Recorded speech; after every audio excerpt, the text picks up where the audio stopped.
Olá, meus irmãos, mais uma vez, com a graça de Deus, esperamos que possamos alcançar os vossos corações com mais uma reflexão da parte do Senhor. A gente vai compartilhar um pouco a palavra agora e eu gostaria de fazer uma leitura que está no livro de Mateus, no capítulo 14, entre os versículos 22 até o versículo 32. Vamos lá, vamos fazer essa leitura. Eu quero poder extrair daqui de dentro uma fala, tá? De Pedro, aquele que ao longo das Escrituras tem nos enchido de muita esperança, de muita expectativa, nos tem dado muitas lições. A um Pedro que coexistia sem o Espírito Santo, a um Pedro cheio do Espírito Santo, a um Pedro nas Escrituras com muito ímpeto, de muita facilidade, a gente consegue discernir a sua personalidade, e um Pedro que foi sendo transformado à medida em que a sua vida ela passa a estar centrada em Jesus. Vamos ver, vamos acompanhar a leitura, por favor. Olha só, logo em seguida ordenou Jesus que os seus discípulos entrassem no barco e fossem adiante para o outro lado, enquanto ele despedia a multidão. Despedida a multidão, ele subiu ao monte para orar à parte. Ao cair da tarde, estava ali sozinho. Entretanto, o barco já estava no meio do mar, açoitado pelas ondas, porque o vento era contrário. Na quarta vigília da noite, dirigiu-se Jesus a eles, andando por sobre o mar.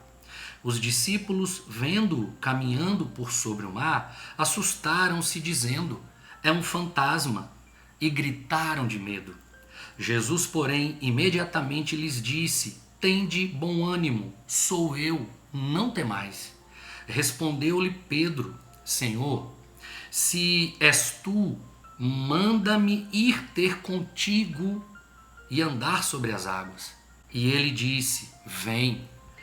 E Pedro, descendo do barco, andou por sobre as águas para ir ter com Jesus.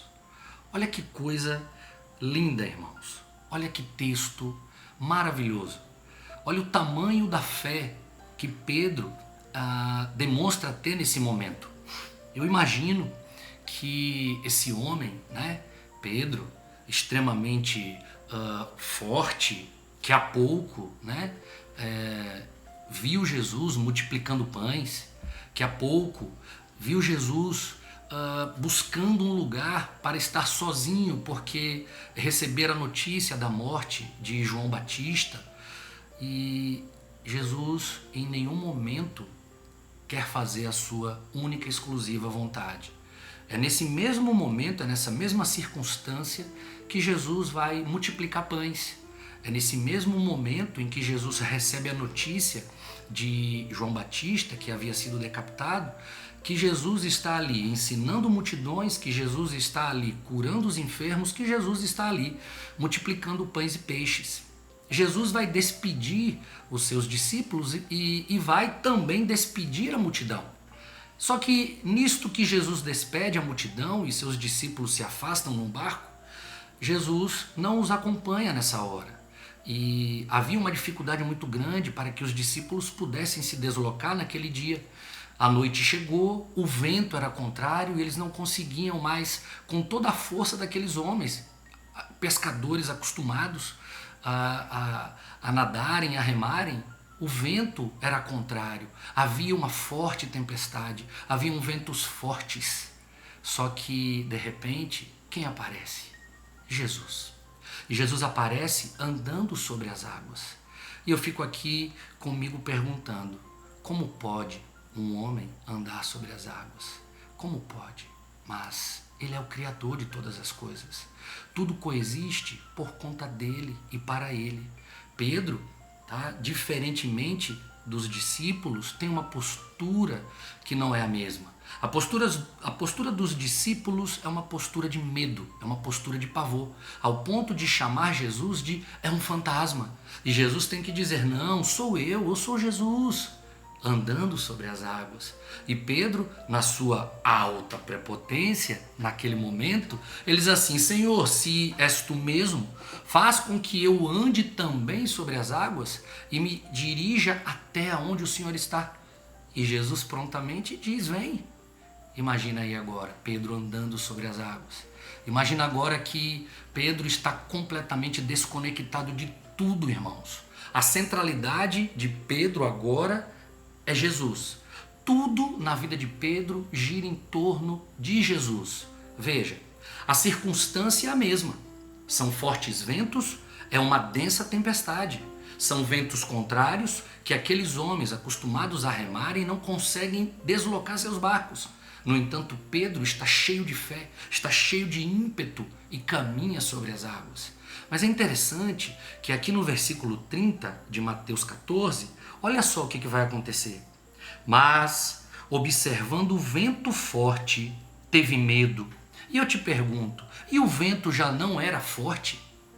E por que ele não teve medo antes? Agora ele tem medo, porque ele observa as circunstâncias. O centro da vida de Pedro não é mais Jesus. Jesus deixou de ser o centro e passou a ser a periferia.